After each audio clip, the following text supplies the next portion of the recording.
Em meio às ruínas causadas por um dos incêndios mais trágicos da história recente da França, um segredo enterrado por séculos veio à tona.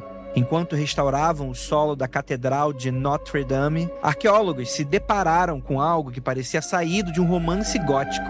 Caixões feitos inteiramente de chumbo, escondidos bem abaixo do altar. Quem eram essas pessoas sepultadas com tamanha distinção? O que os levou a esse local sagrado? E por que chumbo? É isso que a gente vai responder logo depois da vinheta e a gente já volta.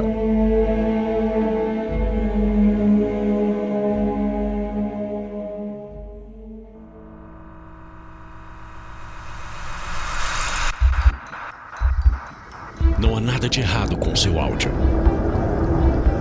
Adentramos agora através dos seus sentidos.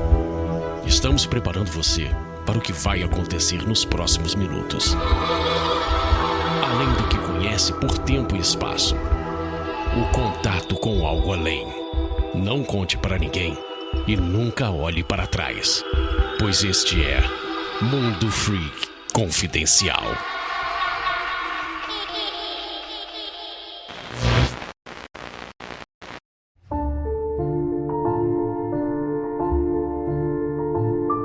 Longos dias e belas noites, queridos ouvintes. Está começando mais um Mundo Freak Confidencial. E meu nome é Andrei Fernandes e, para me ajudar, Tumba Lacatumba, está saindo do caixão meu amigo Rafael Jacaúna. Tumba Lacatumba. Vou admitir que essa história aí passou direto por mim. Eu procurar notícias e tem 3 anos que isso aconteceu. Então já tem um tempinho maneiro que aconteceu e eu não tinha me ligado nisso não. Então para mim foi uma história nova. Novinha, acabou de morrer. Morreu agora. Agorinha. Agorinha. E temos a nossa queridíssima Tupá Guerra. Ai, gente, caixões, tão interessante. Diferente do Jacaúna, eu tô acompanhando desde o começo essa história. Cada vez mais próximo caixão, ó, do nosso de era vitoriana, hein, Tupá? Sim, tá vendo? Estamos chegando lá. Na hora que eu vi o tema, eu falei, oba! E, assim, porque muito me interessa práticas mortuárias medievais e enfim. Na verdade, eu acho que me interessa todas as práticas mortuárias. É muito doido, eu conheço muito historiador que gosta de cemitério e caixão. O assunto é legal, assim, não tenho nada contra, pessoalmente. Rituais é a sobremesa do historiador e do arqueólogo, né? É tipo a intersecção onde historiadores e arqueólogos ficam super animados juntos. Isso é esquisito. Vamos lá então, galera. Deixa eu explicar pra vocês o que é essa história. Durante as escavações realizadas no interior da Catedral de Notre-Dame, em Paris, arqueólogos encontram aí esses caixões de chumbo enterrados sob o antigo piso da nave central, próximos ali ao altar-mor. Pra você que não sabe e tá dando mole, a nave não é aquilo que você vê no Star Trek. Também é, mas aquilo é uma espaçonave. A nave aqui na igreja é aquela área ali próxima do altar, que separa a galera que fica sentadinha, né? E a galera que tá fazendo ali o ritual, né? Acho que essa é a maneira mais estranha de explicar o que é uma nave, mas acredito que todos tenham entendido aí. Andrei, é muito divertido, eu vou colocar no topo das minhas diversões, porque eu me divirto muito com você falando nomes. Pois, inclusive, adorei que Notre-Dame virou um nome meio em inglês, assim. Notre-Dame. Notre-Dame. Porque o meu francês, ele veio daquele castiçal da Bela e a Fera. Ele tem um pouco de... Sim. É meio... Eu falei, não, o Andrei passou uma temporada nos Estados Unidos, antes de falar Notre-Dame. Mas você explicando a arquitetura de igreja pra mim também, eu ganhei vários momentos de felicidade na minha cabecinha agora. Eu não tô explicando pra você, Tupá. Tô falando com as pessoas invisíveis que estão ao nosso redor agora, nesse momento, escutando a gente. Pronto. Como doidas que são. Pronto. Eu olho pra você, a primeira coisa que eu penso é arqueologia de igreja. Ô, Marco. Para de referência contemporânea, vamos falar. Cara, essa descoberta dos caixões, eu acho elas uma das coisas que eu achei mais interessante quando eu vi. Porque assim, caixão de chumbo, beleza, não, daqui a pouco eu falo mais sobre isso, mas o fato é que os caixões, eles têm mais ou menos o formato do corpo, né? Sim. E não é só um caixão no sentido, tipo, esse que a gente conhece hoje. Tem, tipo, a cabecinha, assim, parece muito saído de um filme de terror, a parada. Parece um sarcófago egípcio. Parece. Eu vou deixar pro nosso ouvinte descobrir essas imagens aí no post desse episódio. Se não tiver, reclame com a Jay, que é ela que monta aí. Beijo, Jay. Mas, cara... Cara, de fato, você falou certo, pá. Parece um filme de terror. E essa é um roteiro muito ruim de um terror B que tu tá assistindo no Corujão 3 horas da manhã de um sábado, em que Total. um grande incêndio revela vários sarcófagos e a gente descobre que Notre Dame tinha vários vampiros. Porque é isso que eu espero. É o mínimo que eu espero desse roteiro, é no mínimo essa porra aí, né? Se for um Corujão muito ruim, aí vão ser vampiros alienígenas de outro planeta. Também funciona. Pô, mas, cara, é isso. É muito bom porque você vê que a realidade, ela é super divertida e tem um monte de coisa. Talvez não tenham vampiros dentro do caixão, vamos descobrir daqui a pouco. Mas, assim, eu lembro quando a Notre Dame pegou fogo, eu fiquei muito agoniada. Por motivos de... Eu não gosto muito quando coisas históricas pegam fogo. Quer me fazer sofrer esse tipo de coisa, assim. Sei lá. E eu tinha acabado de começar a trabalhar no museu no dia, eu lembro que eu fiquei olhando e tal. Eu fiquei muito preocupada.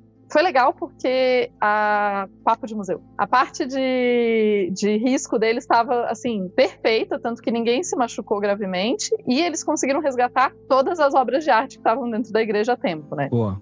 Eles não perderam nenhuma obra de arte, e daí quando eu vi que isso tinha acontecido, eu falei, putz, tá, agora eu tenho que... Vamos ver se os vitrais sobreviveram, porque fogo, né? E os vitrais sobreviveram, o que já me deixou muito, muito feliz. O que já era foi o teto mesmo, que, enfim, pegou fogo e caiu todo. Só que, de um jeito bizarro, e não porque a gente queira que os lugares peguem fogo, foi o que permitiu fazer uma escavação grande em Notre Dame de um jeito que não acontecia há muito tempo. Porque Notre Dame tinha sido reformada em 1840, se eu não me engano, 1800 e tanto. E desde então não tinha tido grandes trabalhos de escavação. Uhum. Porque eles não iam fechar Notre Dame pra... É só a fucking Notre Dame. Tem a porra de um corcunda lá em cima. Vai derrubar a porra do corcunda, caralho. É foda. Por sinal, eu já fui lá em cima. É muito incrível. É umas escadinhas dos infernos pra subir. Não achei o corcunda quando eu fui. Falha. É propaganda enganosa. A Disney tá nessas agora de propaganda enganosa. Terrível. Mas é perna, viu? Pra subir. Porque não tem elevador, não. É só escadinha. E é uma escadinha. É muito doido. Não sei. Eu recomendo para as pessoas, quando vocês tiverem a oportunidade de subir em igrejas. Mas saibam que... Qual vai ser o que tu imagina? Qual vai ser essa oportunidade? Você é um Assassin's Creed, tá subindo na igreja, você vai ter essa oportunidade aí. Não, mas eu sei que tem passeios turísticos que você, né, visita o campanário, etc, né? Isso. Só que assim, igreja, depende da igreja, mas umas igrejas mais antigonas, assim, tipo Notre Dame, não tem elevador, porque ninguém pensou em colocar um elevador, ninguém vai cortar a igreja de sei lá quantos mil anos pra colocar um elevador. Então, assim, só dá pra subir a pé. E é uma escadinha, assim, em espiral. Caracol, né? Isso, é um caracol e não cabe mais de uma pessoa. Então, assim, você passa mal no meio da escada, porque não dá pra você descer, porque tem outras pessoas subindo. Então, basicamente, você tem uma opção, subir. E são muitos. E daí, eventualmente, não tem muita iluminação nem ventilação. E daí você vai subindo, e parece que nunca vai acabar. E você sobe. Caraca, eu jamais vou fazer essa porra, porque eu tenho certeza que vai bater pressão baixa nesse momento em mim. Que eu sou o senhor pressão baixa, né? E aí já viu, fudeu. Mas vale a pena. Foi a vista mais bonita que eu vi. Porra, não tem elevador? Né? Não pode. Não. Complicado. Eu adoro subir em igreja. Toda vez que me dão essa oportunidade, eu subo, porque a vista costuma ser muito legal. Tá lá, tu pode Assassin's Creed subindo. Tu pode Assassin's Creed. Mas é interessante que é isso, né? Notre Dame, ela é uma igreja... Ela é muito antiga, ela é uma igreja medieval. Então, sempre se soube que tinha, tipo... tudo bem, teve gente enterrada em Notre Dame e tal. Uhum. Mas esses não estavam anotados, né? Então, de repente, a galera tava escavando. Opa! Um caixão de chumbo. E não tava anotado, mas eles pareciam ter um destaque bizarro, né? Então, aumenta ainda mais o negócio. E não só 2. E os 2 não são do mesmo período, né? Você tem um... Assim que eles encontraram os sarcófagos de... eu acho que sarcófago de chumbo é até melhor de explicar. Assim que eles encontram os sarcófagos de chumbo, eles ficam na dúvida, tipo, e agora? De quem é isso? O que aconteceu aqui? Eles estavam em túmulos, como o Andrei falou, bem na encruzilhada da nave, com a outra área lá. Então, eles estavam, tipo, numa das áreas de mais destaque da igreja. Uhum. E um deles, para a sorte de todos os seres humanos, estava escrito. Olha, que genial.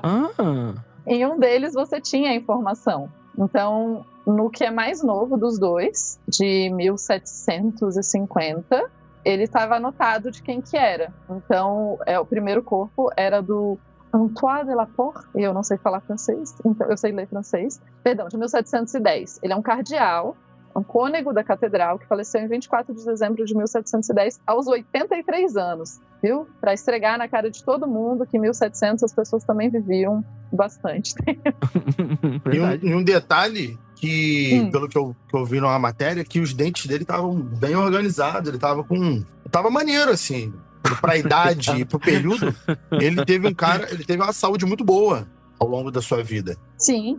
Não, e ele estava, além disso, os restos mortais estavam muito bem preservados, né? Então eles conseguiram examinar cabelo, barba, mas além disso, além dessa saúde, os dentes estavam legais, mas aparentemente ele tinha um estilo de vida sedentário e apresentava sinais de gota, que é conhecido como a doença dos nobres por um tempo, que ela piora quando você come muita carne vermelha e bebe muito. Então aí o senhorzinho... Mas viveu bem pra caralho, vamos lá, né? Aquelas escadinhas ali, o moço não subia não. Aquela ali era... Não.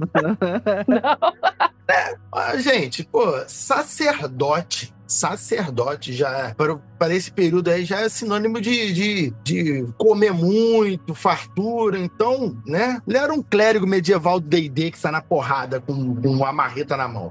Mas esse nenhum é, você sabe, né? Que o mundo real não é assim que funciona. Bom, mas é isso que eu tô explicando, né? Ele não era um sacerdote do D&D, entendeu? Ele não sai. Não, até porque ele não é medieval, ele é de 1710, então. Pior ainda. 100% o bicho devia estar vivendo a vida ali muito bem, tranquilo. Ele era um cara com muito dinheiro e que fez muitas reformas em Notre Dame. E a gente tem anotações sobre quem ele foi. O que significa que a gente consegue saber, assim, e daí falar, beleza, então ele era um cara muito poderoso e por isso ele foi enterrado na nave da igreja. Mas eu acho que, assim, por que caixão de chumbo, né? Talvez os ouvintes estão aqui ouvindo, então falam, peraí, gente, tá, mas foi enterrado, tudo muito bom, tudo muito bonito, mas por que diabos a gente precisa... O que esse homem podia ter de terrível que precisava fechar num caixão de chumbo? Tem umas pessoas aí que caixão de chumbo é...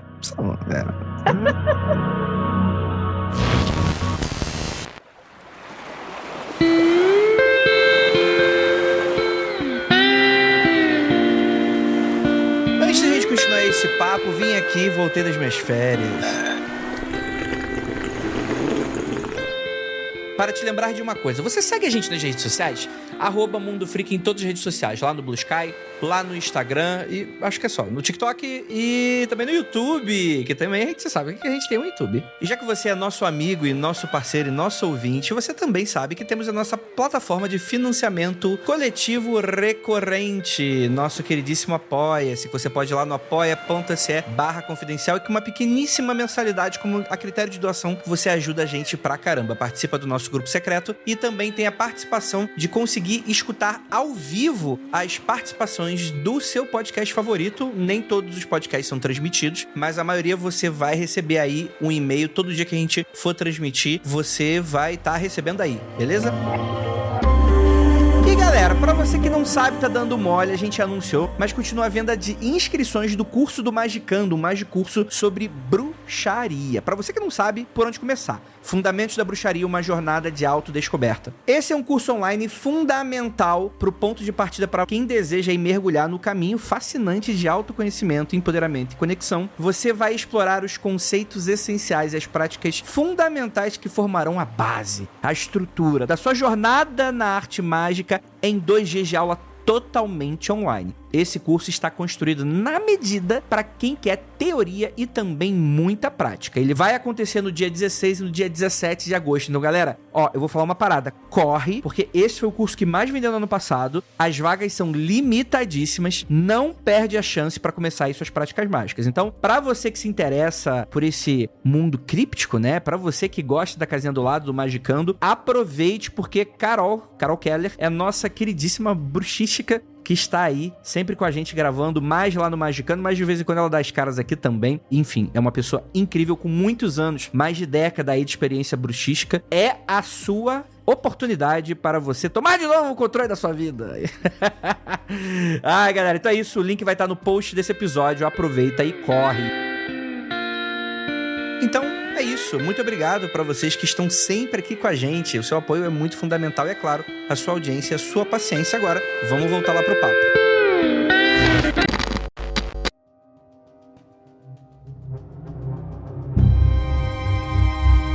Vamos voltar um pouquinho no incêndio, porque pra quem não sabe, tá dando mole, né? Enfim, ninguém aqui tava morando numa caverna. Todo mundo sabe que em 2019 a gente teve aquele mega incêndio de Notre Dame que mobilizou o mundo. Eu lembro daquelas discussões de Twitter, tipo, as pessoas estão mais preocupadas com Notre Dame do que o Museu Nacional. Eu lembro que isso me marcou bastante, essa discussão, né? Porque não é mentira, né? Eu acho que essa discussão é super válida, né? Que no Twitter isso, né? Não é banana preta à toa, o negócio. É que o Twitter não é um bem lugar pra discutir as coisas, né? Exatamente, né? E aí essa descoberta, ela vai acontecer em 2022, 3 anos depois, né? Então, porque eu imagino também que é o tipo de coisa que você não reforma uma Notre Dame também do dia pra noite, né? Então, você tem ali todo um estudo, né? Pra fazer tudo isso aí, né? E o que eu achei interessante é que o uso do chumbo, ele é caro. Muito raro pra época, né? Então, fala que realmente o destaque também tá aí, né? Com certeza. Em 2024 só é que os nomes são descobertos, né? Que o nome é revelado, né? A identidade dos corpos, né? Então, de 2019, tem 5 anos ainda dentro desse processo. Porque demora, né? É isso, escavação arqueológica, o Jacá vai saber bem melhor que eu, inclusive, ele trabalhou mais próximo com isso, mas escavação arqueológica é um negócio demorado, não é uma parada que você pode só sair arrancando as coisas e na picareta, marretando tudo e foda-se, né? Hoje em dia, inclusive, a gente já tem muita tecnologia interessante para fazer escavação, eles conseguem usar sonar e não sei o quê. Eu chamei de sonar, mas é whatever máquina que vê embaixo da terra, tá, gente? Pessoa da física aí pode me corrigir. Sobre a reforma de Notre Dame, tem uma coisa super interessante, porque o teto de Notre Dame ele era todo de madeira.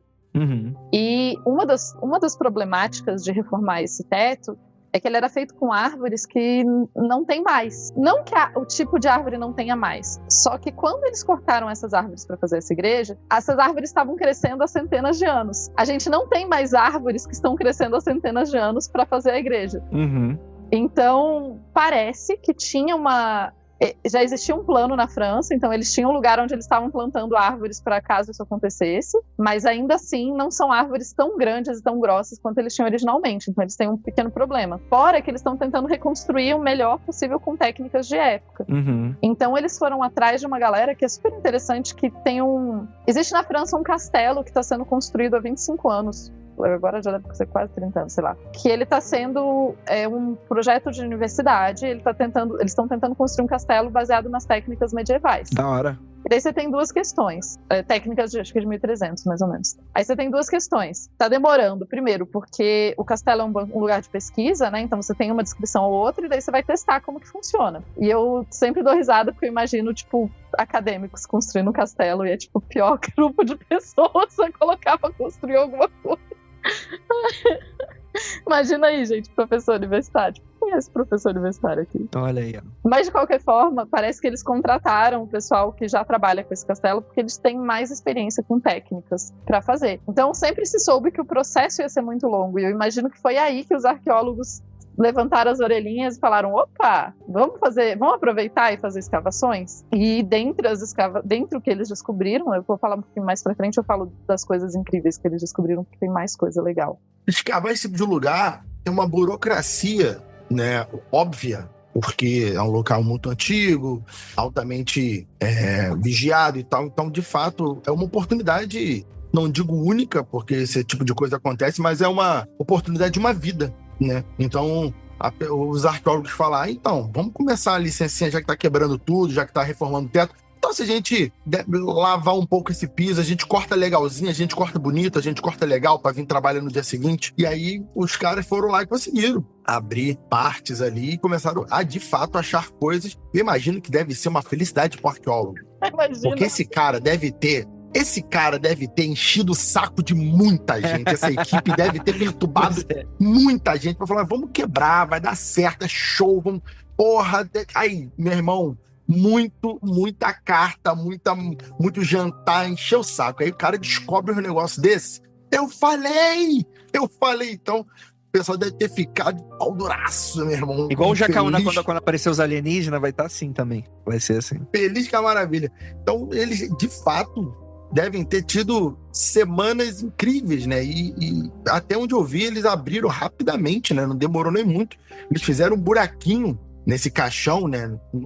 Acho que nos dois, para colocar uma câmera e ver o que tinha lá dentro, né? Então, os caras, de fato, falaram assim: então, quebrou aqui, né? Não é tipo um sarcófago egípcio que tem outra burocracia para fazer esse tipo de coisa. Então, eles abriram um buraquinho, botaram a câmera e viram de fato o que tinha no interior, identificaram umas ossadas, assim, aí eles depois de vários tempos aí, com outra burocracia, conseguiram abrir o caixão e ver, analisar essas 2 ossadas que a Tupá tá comentando. Pois é. E como o Andrei estava falando, né, o caixão ser de chumbo é uma coisa muito cara. Não era uma coisa que todo mundo tinha acesso, assim, não era uma parada. Então, o fato da gente não ter muitos caixões de chumbo, em parte, é porque era um negócio difícil. Não é só porque, nossa, então essa gente era mais perigosa. E isso é interessante. Na verdade, o enterro com um caixão de chumbo não significa que a pessoa é perigosa ou que tem alguma coisa terrível ali. Ou que ela vai levantar do túmulo. Não. Enfim. Mas é uma honra. Porque tem uma questão que eles já sabiam sobre o chumbo, que é o chumbo ajuda a preservar o corpo. Inclusive, tanto é que um corpo de 1710 ainda tinha cabelo e barba pra gente pesquisar. Então, o chumbo ajuda a preservar. Era comum que se fizesse enterro com caixão de chumbo. Se você precisava, você sabia que você ia abrir de novo, se você queria preservar aquele corpo, se aquela pessoa era muito especial e muito importante. Então, era um certo costume aí de enterrar as pessoas no chumbo. Tem outras técnicas de preservação de corpos que são bem interessantes, especialmente ali durante a Idade Média, né? Que você vai ter, por exemplo, a escarnação, você vai ter, por exemplo, você tirar a evisceração, são todas técnicas de preservação de corpos, né? Que acabaram virando meio que ritualísticas. Tem dinastias europeias que continuam, que até 2010, pelo menos, teve gente sendo eviscerada depois de morta para ser enterrada. Então, é bem curioso, porque deixou de ser uma medida só pela preservação do corpo e passa a ser uma medida também meio que ritualística, assim. Eu acho que eles estavam querendo esconder alguma coisa do Super-Homem. Vai que esse cara era o inimigo do Super-Homem, né? Mas é muito legal, porque caixões de chumbo não são encontrados só em Notre Dame. Eles são encontrados em vários outros lugares da Europa. E com uma forma de produzir relativamente parecida, o que indica pra gente que isso era meio que uma moda entre elites, assim. Essa técnica e esse jeito, especialmente o formato e tal, aparece também em colchões, ó. Em caixões na Inglaterra. Colchões. Aí realmente está perigosamente vampiresco.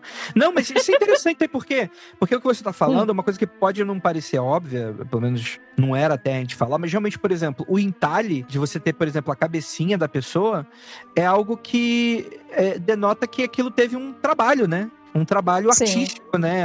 Porque um caixão você só precisa de algo quadrado, literalmente, né? Tipo, a pessoa só retangular. precisa ter... retangular. Você só precisa da pessoa ali, enfim, naquele formatinho e uma caixa funciona, né? Um baú funciona.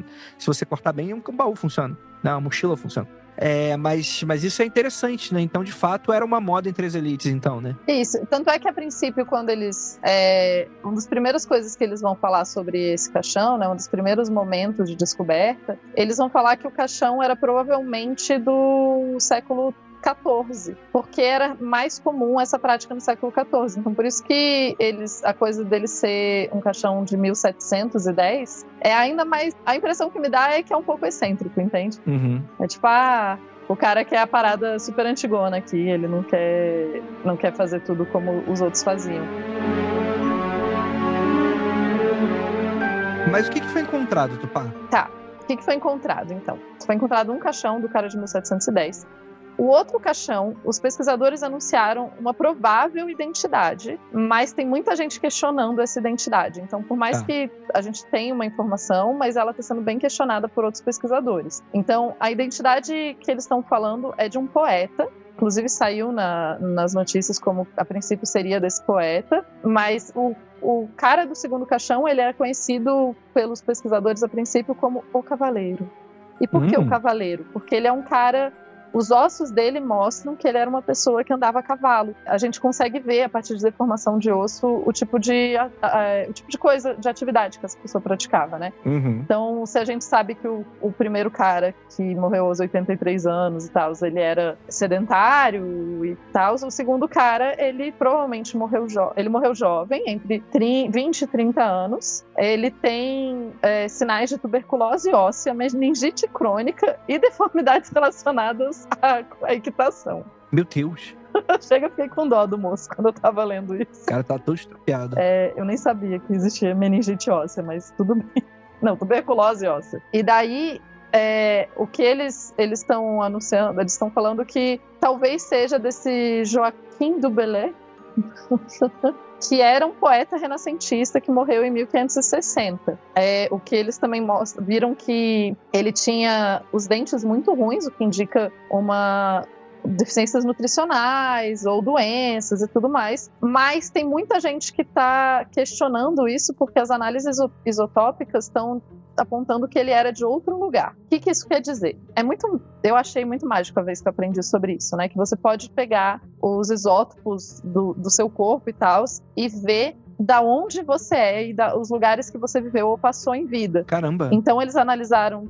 É muito legal isso, porque eles pegam um tipo de... eu não vou saber explicar direito, gente, mas tem especialmente nos dentes, você tem o que você come, em alguma medida, alguns elementos químicos vão penetrando e ficam na camada do dente. Daí eles conseguem analisar e conseguem ver também, tipo, coisas que são mais do começo da sua vida, coisas que são mais depois. Tudo isso é possível de analisar. Então eles analisaram essas coisas e falaram, não tá batendo com a biografia do cara que eles estão falando que é. Então por isso que tem uma dúvida ainda. Entendi. Mas foi o que a equipe, a princípio, descobriu. O fato é que os dois caras têm que ter sido caras importantes, assim, e mostra como Notre Dame é um cemitério há bastante tempo, né? Não é uma coisa nova Notre Dame ser um lugar de enterro. Que era um hábito você enterrar as pessoas ali ao redor da igreja, né? Sim, sim. E Notre Dame é uma igreja, né? Acho que esse é o ponto, né? Acontece disso, né? Muito provavelmente, para ser enterrado no interior da igreja, ele tinha que ter uma influência grande ali, porque imagino que enterrar num local desse tem que ter ali uma influência muito grande, né? Mas isso é uma dúvida que eu tenho. Já existia igreja quando eles foram enterrados? Acho que isso é uma dúvida pertinente. Sim. Tá. Notre Dame é de 1200, eu acho. Ela é bem antiga. E provavelmente um é de 1500, outro é de 1700. Então já existia igreja há um bom tempo quando eles foram enterrados. Entendi. Uma coisa que sempre me angustiou sobre pessoas enterradas em igrejas, porque no Brasil a gente tem, quem já visitou, tipo, Ouro Preto, Sabará, ali as cidades de Minas, né, ou na Bahia também, tem essas igrejas mais antigas, já deve ter visto que tem no chão as numerações de onde as pessoas eram enterradas. Eu nunca vi, eu não conheço, não. Vocês nunca viram isso? Nunca fui, não sabia. Tá, fica a dica então, que vocês irem algum dia nessas cidades. Em Paraty, eu acho que tem também. Basicamente, essas igrejas mais antigas, você entra na igreja, hoje em dia tem os bancos, mas antigamente não tinha bancos na igreja, meio que cada um levava o seu banco. Caramba! Tipo, você vira aí, velho. É mesmo? Uhum. E se não tivesse, não entra? Não pode sentar no chão? Não, você pode sentar no chão, pode ficar em pé, tem várias coisas que você pode fazer aí. Era um pouco mais, né, era uma relação assim. E daí no chão, você tem números, com pessoas, com o número dos túmulos, onde as pessoas eram enterradas, assim. Então, dependendo da igreja, especialmente as igrejas de 1700, ali, elas têm o chão todo de túmulos. Caramba. E tem uns buraquinhos, assim, e o chão inteiro. E daí, quanto mais perto da nave, mais rico você é. Só que no século XIX, começo do século XX, por conta de uma preocupação que se dizia muito, por causa, ainda a teoria dos miasmas, ela volta em várias roupagens. Então, no século XIX tem um quê de miasma ainda, de tipo, e tal, corpos perigosos e tal, e daí vários desses corpos foram retirados das igrejas e colocados em outros lugares. Mas... o miasma é aquele vapor, né, que o pessoal acreditava que fazia mal, né? Isso. Aí, no caso, eles acreditavam que os cadáveres pudessem ter miasma, é isso? Isso, é porque, tipo, não era higiênico você ter cadáveres na igreja. Nossa, que insensato. Não é higiênico você ter cadáver, ponto, né? Isso é uma questão, inclusive até hoje se discute essa questão, né? O que eu vi de pesquisa mais recente é que cadáveres enterrados no lugar, a princípio, não é um problema, assim, tipo, aqueles cadáveres lá, eles não estão, tipo, sentados no banco da igreja, eles estão embaixo da igreja, não tem problema nenhum. Não, ok, a gente eles se basearam numa crença já datada hoje, né? Sim, a gente sim. sabe disso nesse sentido. Mas eu imagino que dá a entender que ainda assim era um problema o descarte, né? Não é descarte, né, gente? Só morrer, eles né? guardarem em algum lugar, assim, que é isso que é uma parada normal, né? As pessoas... Porque, frequentemente, as pessoas deveriam adoecer em locais de cadáveres, por exemplo, né? Em que eram mexidos com isso. Possivelmente. A gente tá falando de um local, gente. A gente tá falando de um local que tem tumbas inteiras, incrustadas com crânios humanos. Então, assim... Adoro. Complicado, né? Então, a minha maior surpresa do caso foi o caixão ser de chumbo. Porque a França ter gente enterrada em todos os lugares, segunda-feira de manhã, né? Essa que é a verdade. É verdade. Essa é verdade. Como eu disse, as catacumbas francesas, o que mais tem é paredes totalmente feitas, né? Forradas, cobertas com crânios, né? Corredores e corredores gigantescos. Sabe o que é mais genial? As catacumbas, eles fazem. É muito genial, gente. Eu fui lá e é muito maravilhoso. Porque eles usaram os crânios, aí tem tipo coraçãozinho de crânio, tem desenhinhos de crânio, com fêmur e crânio, assim. Ok. Eu gosto muito que a Tupá se diverte com umas coisas que é foda. É muito legal. É muito, muito bom. Não, claro que é, Tupá. Sempre vou em cemitério, em todo lugar que eu visito. O problema, Tupá, que cemitério, eu pessoalmente eu não sou nada resistente a cemitério. Tem cemitérios aqui no Rio de Janeiro bem bonitos, inclusive. Tem mesmo. O problema é que cemitério costuma ter muita barata. Puta merda, é barata pra cacete. E aí quem tem medo de barata ou tem nervoso de barata, né, não se recomenda porque sai barata. E quando vai ficando a noitinha, piora muito, assim. Então, de fato, se você tem nervoso de inseto, é complicadíssimo, complicadíssimo. Não, eu fiz o passeio no Cemitério da Consolação, maravilhoso, maravilhoso, mas noturno, né? No último Halloween. E, velho, barata. Se vocês acham que vocês já viram barata, gente, vocês não têm nem noção do que é o cemitério de noite. Muita barata. Que é o mundo da barata. É tipo, sério, assim, você olha o negócio quase coberto, assim, de barata. Mas, voltando aos ossos e às outras coisas, uma das paradas que me incomodava sobre ter cadáveres no chão da igreja é porque eu achava meio desagradável andar em cima dos mortos dos outros. Justo. Eu tenho as minhas coisas também, né? Então, assim, eu não gosto também desse cemitério que é tipo um parque. Sim. E cemitério que é tipo parque? Esse eu não conheço, não. Não, é tipo aqueles Estados Unidos, né? Que é só é gramadão. Isso. Ah, que vai fazer uma corrida. Fazer um jog. E aí você tem só a plaquinha no chão, né? Você pode andar livremente, assim, né? Tu só não pisa na placa. Ele me dá um pouco de agonia porque você anda em cima do túmulo dos outros. Eu não me sinto confortável de andar em cima do túmulo dos outros. Eu gosto de cemitério com estátua sofrida. Acho muito esses que não tem estátua sofrida. A questão é que é coisa de católico, né? Católico gosta de um sofrimento, né?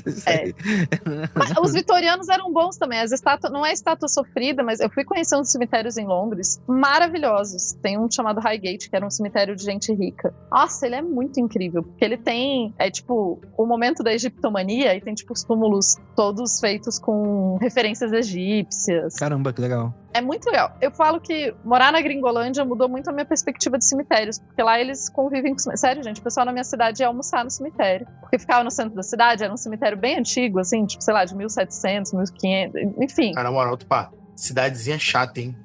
Porra. O pessoal ia almoçar no cemitério porque não tinha o que fazer, pô. Vamos fazer o que hoje? Vamos almoçar no cemitério. Show! Caraca, é divertidão. Não, era só a galera que tava trabalhando em volta daquele cemitério em particular, que era numa igreja central. Aí chega o pessoal no trabalho, assim, almoçando, tirando a hora do almoço, com um crachá, coloca o crachá em cima do túmulo pra segurar o espaço e se servir, pra ninguém pegar nada. Tô imaginando já. É que vocês estão superestimando o almoço dos ingleses. É um sanduíche, o almoço do inglês é um sanduíche. É um sanduichinho. Outro americano. Então ninguém vai se servir de nada, André. Eles vão comer o sanduíche triste deles, recheado de pepino. Meu Deus do céu. Sanduíche triste recheado de pepino. Inglês é triste mesmo. Com todo respeito aí, um abraço pra todos os nossos ouvintes ingleses. Ouvintes ingleses. Tanto que o humor deles, eles nem riem, né? Eles ficam sérios. Ok. Então, assim, eu conversei com uma amiga que ela estudou especialmente aquela prática de tirar foto de cadáver, né? E ela tava me falando que tem uma tradição muito forte de que caminhar em cima dos cadáveres enquanto você reza ajuda eles a irem pro céu. Caraca. Então era uma das coisas de enterrar as pessoas na igreja, porque daí lá sempre tinha gente rezando por aquelas pessoas, entendeu? Então... essa era uma honra ser enterrado em igrejas, né? Assim, a gente já sabia que era uma honra, mas ser enterrado em Notre Dame, que já é uma das principais igrejas de Paris há muito tempo, e num caixão de chumbo é top do eu sou o cara mais incrível do mundo. Então, Tupá, só pra deixar claro, o chumbo, no caso, era pra intenção de preservar o corpo, então. Isso. E também de mostrar que a pessoa era rica. Ah, cara, uma parada que eu não me conformo, maluco, é gente ostentar no caixão, mano, que eu fico de bobeira com essa porra. Caralho, na moral, é um apego, meu Deus do céu, mano. Não. Hashtag ostentação, literalmente, hashtag ostentação Eu até posso entender o mausoléu arrumadinho, porque o mausoléu, a intenção dele é receber visita. Mas muitas vezes no mausoléu a pessoa tá numa gavetinha, mas o mausoléu em si é porque quer, sei lá, visita, tá no local mais reservado. Agora, gastar a fortuna num caixão, porra, não consigo entender, mano. Pra mim é maluquice demais. Mas é pra você mostrar que você é rica. Você é tão rico que você pode gastar dinheiro em caixão.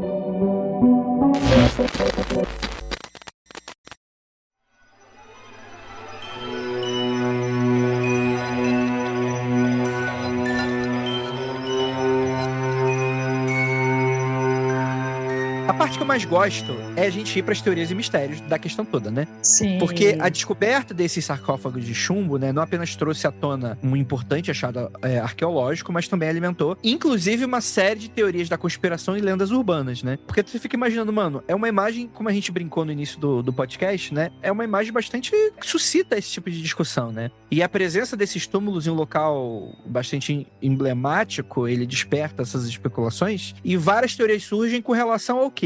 Aos indivíduos, né? Quem eram essas pessoas, né? Porque você não tem o registro nesse sentido. E a arquitetura gótica da catedral, repleta de símbolos e esculturas enigmáticas. Inclusive, tem aquela famosa gárgula, né? A Lestrige. Como é que fala isso em francês, Tupá? Lestrige. Por que você tá rindo? Eu não falo francês, Andrei. Botando o Tupá em maus lençóis. Tupá, como é que fala francês aqui pra mim, por favor? Eu leio francês. Lestrige. Pronto. Mon amour, merci.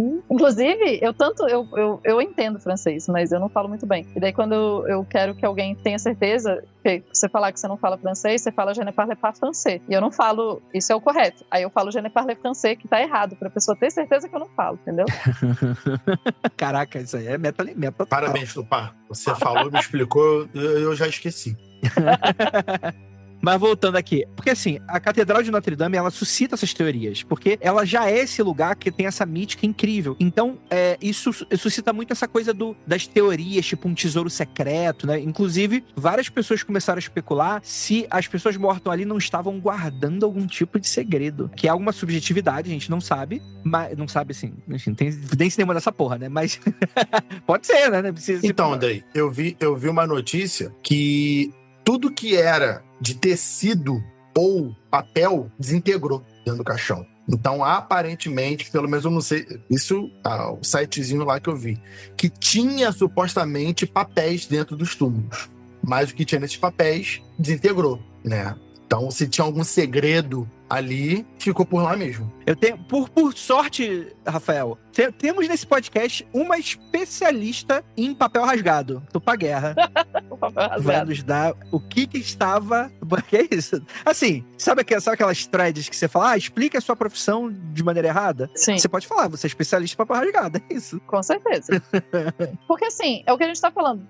Você tem um tesouro lá. É menos provável agora, depois que eles fizeram a escavação toda. Se tinha algum grande segredo enterrado junto com a galera em papel. Aí a galera vacilou porque você colocou papel junto com o corpo. O corpo é molhado, né, gente? Conforme ele vai decompondo, solta líquido e daí vai estragar o papel. Então fica a dica, não guarde papel. Nem pro pessoal plastificar, né? Né? Que absurdo.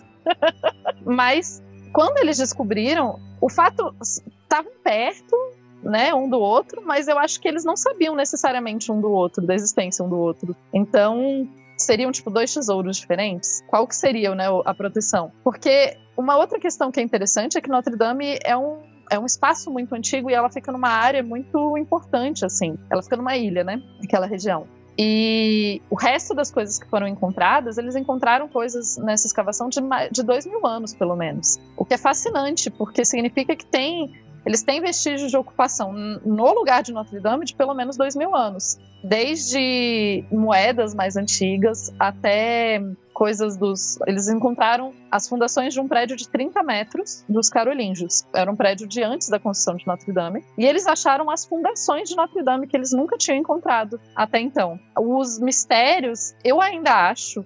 Tipo, existe possibilidade ainda de mistério, porque o Rafael Jacaúno falou, os papéis desintegraram, né? Infelizmente, a especialista em papel picado aqui não consegue trabalhar com papel inexistente. Eu preciso ter pelo menos algum pedaço do papel para trabalhar, né? Então, eu imagino que se tivesse alguma coisa sobrado ali disso, a gente teria no relatório, assim. As fotos que eu vi do pessoal trabalhando com o caixão, com os sarcófagos, elas me dá vontade de estar junto na equipe e olhando lá, porque não dá para ver exatamente o que tem dentro, assim, né? Parece ter algum outro vestígio, algum vestígio orgânico nesse sentido, assim, mas eu não sei. Então, se eles foram colocados em caixão de chumbo para preservar algum segredo que estava escrito, azar o nosso, né? Porque daí o segredo escrito já era. Continua um segredo, né? Ficou muito secreto. O segredo não já era, o segredo continua. Mas o que você acha que é, Tupá? Não tinha uma prática da época que a gente pode especular, alguma coisa assim? Porque, sei lá, algum feitiço católico brabo, sei lá, papel de posse, recibo do INSS? Quem matou? A galera não costumava colocar essas coisas no caixão. Se colocava, às vezes, uma joia, uma roupa interessante e tal. A gente tem uma evidência relativa de caixões, né, de vários períodos, porque caixões é um tipo de estudo comum. Então, você tem, assim, não tem nenhuma... É muito louco, né, porque essa coisa de caixão de chumbo, a primeira vez que eu fiquei muito encucada com caixões de chumbo foi quando eu descobri os caixões de chumbo dos Habsburgo. Porque não só eles têm alguns caixões de chumbo, não todos, mas eles têm alguns caixões de chumbo, como eles separam, eles têm, tipo... A pessoa tava fazendo uma visita, a pessoa falou, olha só, aqui tá o corpo de sei lá quem. E aqui nessa sala a gente guarda os corações. Eu falei, em potinhos de chumbo. Eu falei, por que a gente guarda corações em potes de chumbo? O que tá acontecendo? Cá pra nós, a gente tem uma história dessa aqui no Brasil, né? Lá o coração do Dom Pedro. Sim, é uma prática bem comum, na verdade, na Europa. Vários monarcas e coisas, algumas vezes, inclusive, eles faziam isso para espalhar mais o poder deles, né? Porque o objeto enterrado, a presença física do corpo do monarca ajudava a relembrar as pessoas que tinham um rei ali. Então, às vezes tem isso também. Mas não tem nenhuma... Isso que eu fiquei frustrada quando eu fui... Porque eu fui atrás disso, né? Eu falei, caraca, caixões de chumbo, coração separado, tinha tudo pra ser incrível. Eu não tem nenhuma... Pelo menos não tem nenhum registro de coisas mais místicas ou ritualísticas associadas. A não ser a ideia de preservação do corpo. E daí a gente tem que lembrar que a preservação do corpo, o corpo incorrupto, ele é associado com santidade, né? E, claro, né, os católicos têm esse costume de relíquias, ou seja, pedaços de corpos de pessoas que eles carregavam por aí. A verdade é simples, Tupá. Católico é estranho. Zoa a religião dos outros, mas não escapa muito não, entendeu? Essa que é a verdade. Aí você que é católico tá me ouvindo, tamo junto, mas aí, esquisitão, mano. Quando você olha de fora, e assim, acho top. Mas é. Caralho, que bullying aleatório agora que o Rafael mandou agora, caralho. Não, bullying não. Agora tem um lugar de fala. Eu posso ter ido na última vez na igreja tem uns 12 anos? Posso. Mas eu sou católico, tecnicamente. Você fez batizado, crisma, primeira comunhão? Eu fugi da igreja na primeira comunhão 2 vezes. Então você não fez? Não fiz porque a pessoa que estava fazendo a aula de crisma comigo, ela cometeu um erro muito estranho, muito esquisito. Ela falou, eu perguntei, eu fiz 2 anos lá da primeira comunhão e tal, e aí ela falou assim, eu falei assim, olha, ela sempre falava que Deus ia falar conosco, a gente já tá se sentindo preparado e tal. E aí eu perguntei assim, pô, posso perguntar uma coisa? Eu criança, deveria ter uns 11, 12 anos. Pergunta, Rafael. Deus nunca falou comigo, como que eu vou saber que eu tô pronto pra receber a primeira comunhão? Aí a pessoa falou assim, não, você vai sentir Deus falando com você, fique tranquilo. E aí, na véspera, eu fiquei esperando, pô. Um vento, uma voz, um sonho, qualquer coisa. E aí, no dia da crisma, eu não fui. Aí, na semana seguinte, eu tava lá pra aula de comunhão, né? Na próxima aula seguinte. Pô, você era pra estar formado, era pra ter acabado, porque tu continua aqui. Eu não senti Deus falando comigo, então eu vou ficar mais 1 ano aqui pra... E aí, eu fiz a mesma coisa. Todo domingo, ia lá, tal. O Rafael é repetente de comunhão? Caralho! Exatamente. Eu consegui essa proeza. Mas eu achei muito dedicado da sua parte. Achei bonitinho. Todo domingo eu ia, fazia aula, caderninho bonitinho, e aí eu conversei com o padre lá, aí o padre falou a mesma coisa.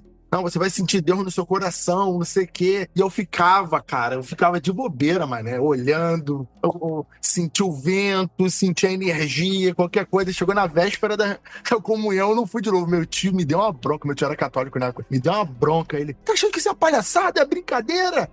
Tu tem que ir lá. Eu falei, pô, mas eu não senti Deus falar comigo, pô, não tô pronto, não. E aí ele, tu é burro, não é assim que Deus fala, não. Eu falei, mas eu falei com o padre falou que era assim. Eu falei com a professora falando de tal, ela disse que era assim, eu não senti nada, então não vou. E aí parei de ir, pô. Eu falei, não vou mais fazer essa aula, não. Aí eu fui meio que afastado, assim. Eu ainda ia pra igreja, mas ninguém mais queria me dar aula, não. Bonitinho. Caraca, Rafael, parabéns por essa história. Eu era Parabéns por criança, essa impressionada. E o pessoal mentiu pra mim, falou que eu ia escutar Deus falando Depois de comigo. 500 episódios, mais de 500 episódios, eu nunca tinha escutado essa história. Eu só queria... Mas eu já contei essa história, você não lembra. É capaz. Aí você tem a razão aí. Mas agora eu fiquei curioso com relação às histórias do Rafael Católico. Dá pra fazer todo um spin-off, Do Rafael Católico. tipo Lucifer em Sandman, saca? Tipo, não, esse aqui é as histórias do Rafael Católico. Existe um universo alternativo onde o Jacaúna é católico. Olha aí. E católico praticante. A minha mãe era muito católica, mas ao mesmo tempo minha mãe era muito espírita. Como todo Ou brasileiro. seja, ela era muito brasileira, né? Então aqui em casa tinha muitas coisas, assim, tipo olho de boi no canto da casa, né? Vários truquezinhos. E aí eu conversava com minha mãe e ficava, pô, pra que isso aqui? Aí ela ia me explicar, eu falava, mas isso eu perguntei lá na comunhão, falaram que não tem isso não. Aí a minha mãe falou assim, X9. e tu tá falando da minha vida por quê? Não é pra falar isso na igreja não, o pessoal vai brigar com teu tio. Meu tio que era da igreja. Aí eu, pô, não, pode pedir, não. Eles vão implicar, deixa isso quieto. É mole. Eu não fiz primeira comunhão, eu fui batizada, mas eu não fiz primeira comunhão porque eu pedi pra minha mãe. Aí ela me falou assim, Tupá, mas tudo bem, você pode, se você quiser de verdade, assim, mas tem que pensar melhor se é isso que você quer mesmo, porque ela desconfiava que eu só queria usar roupa eu só queria usar uma roupa bonita e comer hóstia. Essa era a desconfiança, ela tava certa. E daí, mas ela falou assim, tipo, olha, você pode fazer primeira comunhão e tal, mas eu quero que você pense melhor, se não é só porque todo mundo que você conhece aqui tá fazendo, e porque fazer primeira comunhão você vai estar fazendo um acordo com a igreja, né? Ó medo também disso aí. Você precisa acreditar de verdade nesse acordo, não é uma coisa assim pra você só fazer. Aí eu mudei de cidade e parei de conviver com pessoas que tinham feito primeira comunhão e desisti da ideia.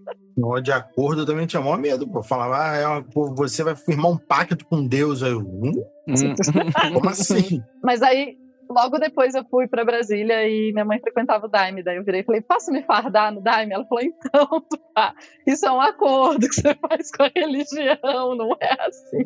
Caraca, tem que pensar melhor. A Tupá, tu não podia oferecer um pirulito num furgão pra Tupá, que a Tupá entrava no furgão, bicho. Não. Depende de uma religião envolvida. Tipo, olha esse ritual aqui, quer? Eu falava assim. Caralho, o cara coloca uma hóstia, né? Tipo, vem cá, Tupá, entra aqui nesse furgão aqui. Quase que aconteceu. Hóstia, quer? Quer hóstia? Quer? Hóstiazinha pra você aqui, ó. Hóstia e Santo Daime. Dá uma chuchada na hóstia dentro do Santo Daime, né? Só pra dar um barato. Caraca. Não, mas aí tem uma amiga da minha mãe que é ateia e que tinha muita curiosidade de provar hóstia, e uma aluna dela levou pra ela uma vez hóstias não consagradas, né? E a aluna dela prometeu pra ela que depois de consagrada a hóstia não muda de gosto. E a minha mãe sempre me falava, não tem gosto de nada, Tupá. Mas eu quero. Não tem do gosto do sangue do Nosso Senhor? Só se você morder. Ah, entendi. Não pode morder, a minha mãe me explicou. Como é que é? Se morder a hóstia tem gosto de sangue? Nunca ouviu falar disso? Nunca ouviu falar disso? Nunca botei a hóstia na boca e nunca vi falar disso. Pô, Não, o cara mas fez 2 anos de primeira comunhão. Então, É o católico do porra do podcast e nunca comeu a porra do mar. Vai tomar no cu, Rafael. Até caralho, acabei de Ninguém falar. te assustou com isso? Acabei de falar que eu nunca fiz a comunhão, então eu nunca botei a hóstia na boca, pô. Tudo bem que quando eu comi foi num ritual herege, mas eu já comi hóstia. Então, pô, esse que é o ponto, Andrei. Mas te avisaram que não podia morder, André? Não, mas é que a gente tá fazendo muito coisas piores ali com aquela hóstia do que sonhava a nossa van filosofia. O rolê de morder era uma coisa que minha mãe falou que ela aprendeu quando ela era criança. Assim. Não, mas tem esse rolê que Que ela sangra. morria de medo de morder, porque falavam pra ela, tipo, se você morder vai sangrar na sua boca. É. Então, eu sendo católico, eu não poderia comer hóstia, né? Botar hóstia na boca sem ser crismado, pô. Sim. Seria pecado muito grave. Então, como que eu, que não terminei a crisma, eu ia lá no altar pegar hóstia? Não pode. Ninguém te assustou com essa ideia? Não, eu nunca cheguei nem nessa parte. Olha aí.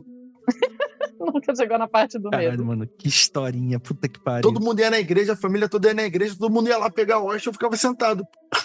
Eu achava palha que eu não sabia. Sozinho. Mano, isso não faz sentido nenhum, mano. Eu vejo um monte de criança pegando hóstia nos vídeos na internet, caralho. Mas se você já fez a primeira comunhão, você pode. As crianças já tinham feito a primeira comunhão, pô. É. É. Mas até a boneca, eu já vi ter um vídeo que o moço dá na boneca da hóstia. Ah, não era hóstia, era... André, que tipo de vídeo você tá vendo?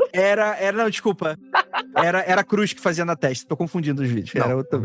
Mas, como você disse, ser herege, se a pessoa quiser ser herege, ela pode ir lá, tipo Hermes e Renato, comer hóstia com leite, né? Eu sou demônio, filho do capeta, me dá hóstia, adoro hóstia. Aí tudo bem, entendeu? A minha mãe falou que meus avós eram muito da igreja também, muito, muito católicos. E daí as hóstias quebradas, eles podiam comer, porque não tinham sido consagradas e estavam quebradinhas, aí eles ficavam comendinho, assim. Eu falei, tipo, wafer, é bem gostoso. Salgadinho de hóstia, onde paramos? Era as hóstias quebradas que não dá pra usar na igreja.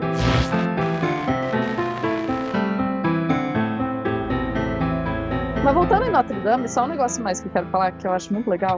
Voltamos 20 minutos dessa história 20 amaldiçoada. minutos de outras coisas. Mas é porque é muito fantástico.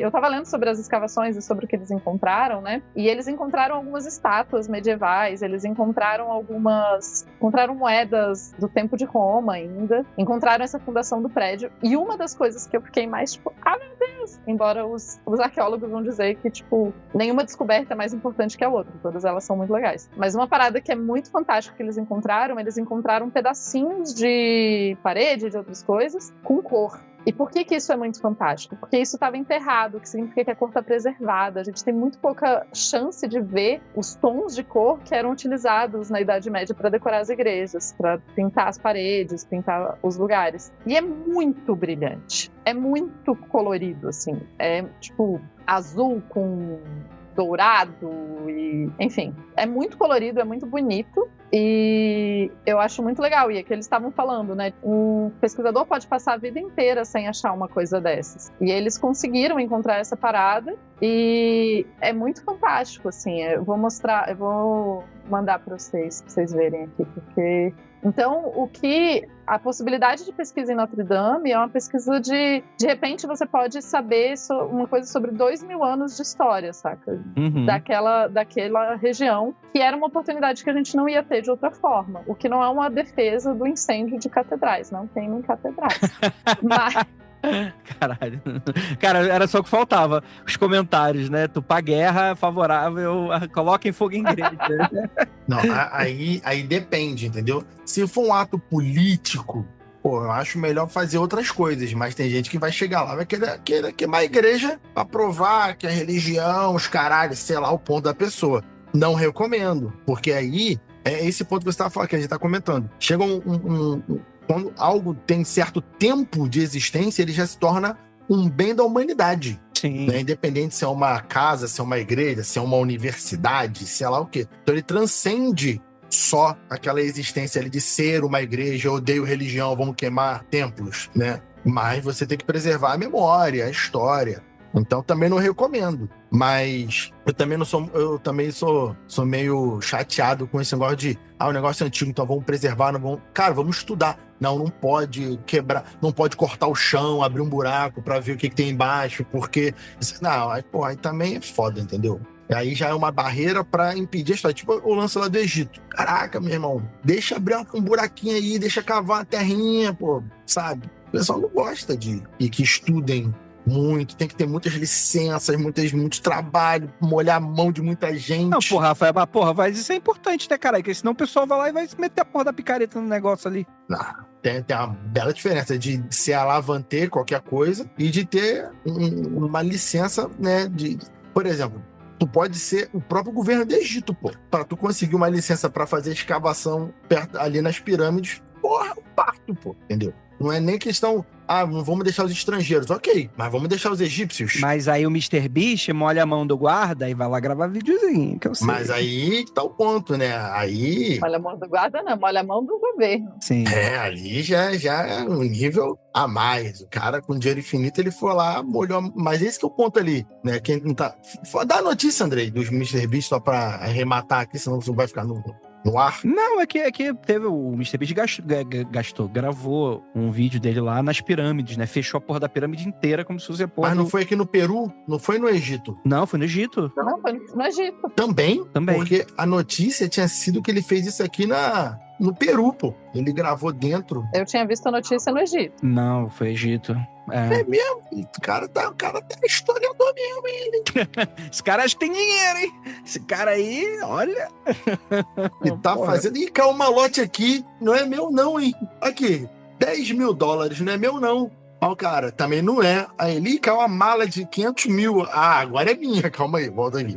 Mas então, voltando rapidinho pra escavação, só nerdar mais um pouco aqui numa outra coisa legal. Esses pedaços que eles encontraram, um dos pedaços eles encontraram uma parte do que era chamado de coro alto na igreja. Isso é uma estrutura, especialmente em igrejas góticas.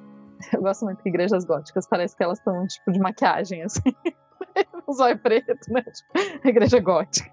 Mas góticas na arquitetura, né? Então, especialmente nas igrejas góticas, ela é uma estrutura que podia ser de madeira ou de pedra, era mais comum de madeira, que separa o pessoal, os sacerdotes dos leigos, né? Então separa, tipo, não sei se vocês já viram alguma igreja que tem isso, assim, tem tipo uma areazinha pra galera sentar de ladinho e depois tem a área onde a galera normal fica, digamos assim. E os arqueólogos comentam que, cara, você encontrar um pedaço disso com cor na vida já é massa.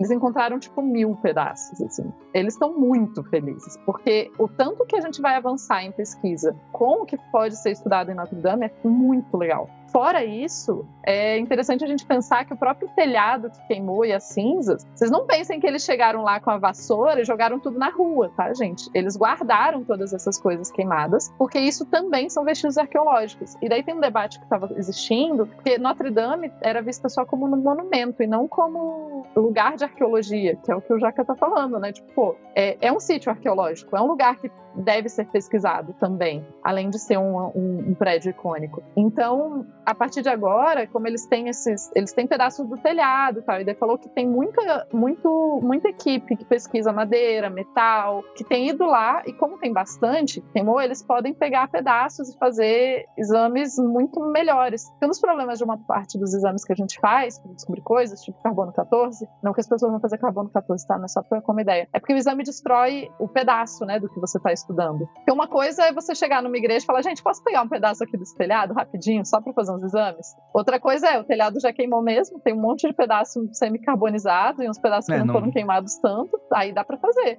Então, acaba que os caixões chamam muita atenção, mas a oportunidade de pesquisa que o Fogo de Notre Dame traz é muito boa, e é uma coisa que acontece, infelizmente é isso, assim, tipo, historiadores debatem isso, inclusive. Eu vou citar um historiador chamado Mark Bloch, mas é porque ele fala sobre isso, assim, sobre como tem vestígios da história que a gente só descobre porque acontece uma tragédia, e outros que a gente só descobre porque naquela região não aconteceu nenhuma tragédia e eles conseguiram sobreviver até a gente, assim. Então não é uma coisa ou outra, as duas coisas acabam gerando vestígios, e as descobertas de Notre Dame vão ajudar a gente, inclusive, a entender mais perguntas sobre por que as pessoas estão sendo enterradas em caixão de chumbo. Quanto mais a gente estuda essas pessoas, mais a gente vai saber. Por exemplo, eu vi um estudo esses tempos, muito legal, sobre pessoas escarnadas.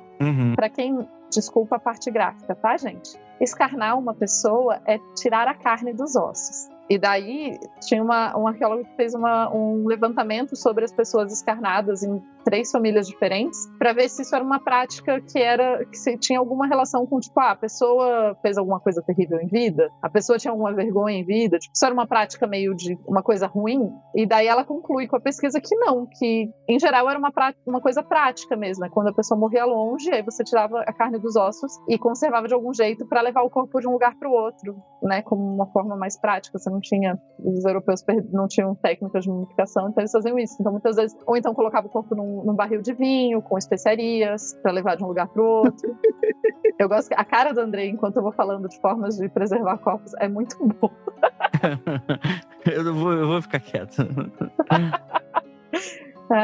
Mas isso é importante pra gente não chegar assim daqui a pouco e falar, nossa, sei lá, você vê em algum lugar, vê num seriado, tipo, não, ele será escarnado porque ele é uma pessoa terrível. Você fala, não, ele é escarnado por outros motivos, assim. Então, quanto mais a gente sabe, quanto mais a gente pesquisa, mais a gente a gente consegue ver melhor como que o mundo existiu.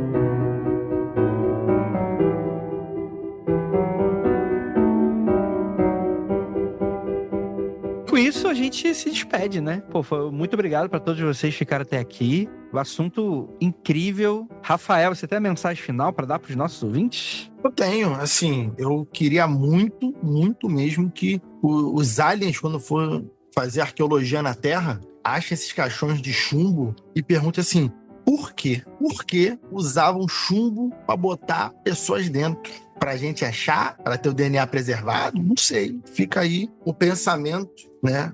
Mas se o pessoal fosse rico de verdade, fazia caixão de ouro. Caixão de chumbo? Pobretão. Tupá, mensagem final. Gente, eventualmente meu podcast vai sair. Ele não tem data, mas tá quase. E daí vocês podem ouvir. Chamou Matupá no Tempo. Fiz propaganda.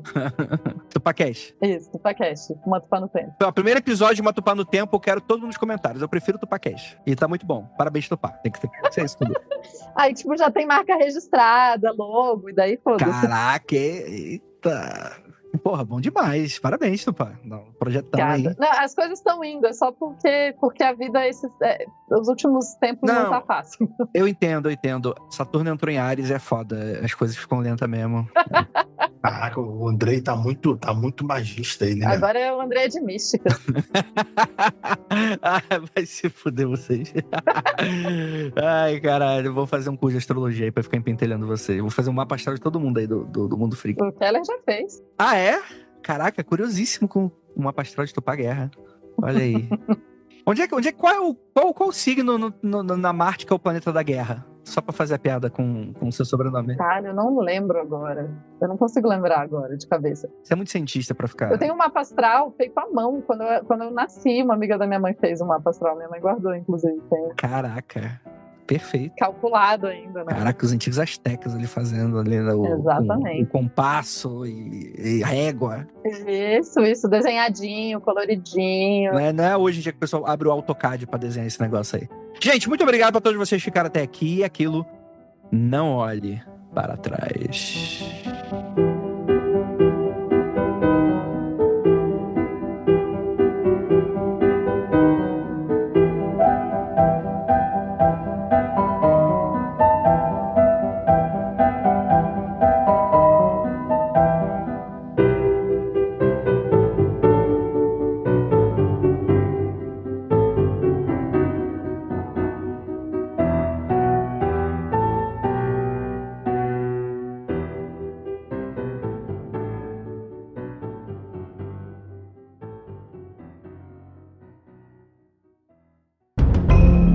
Este programa foi produzido por Paratopia Podcast Storytelling.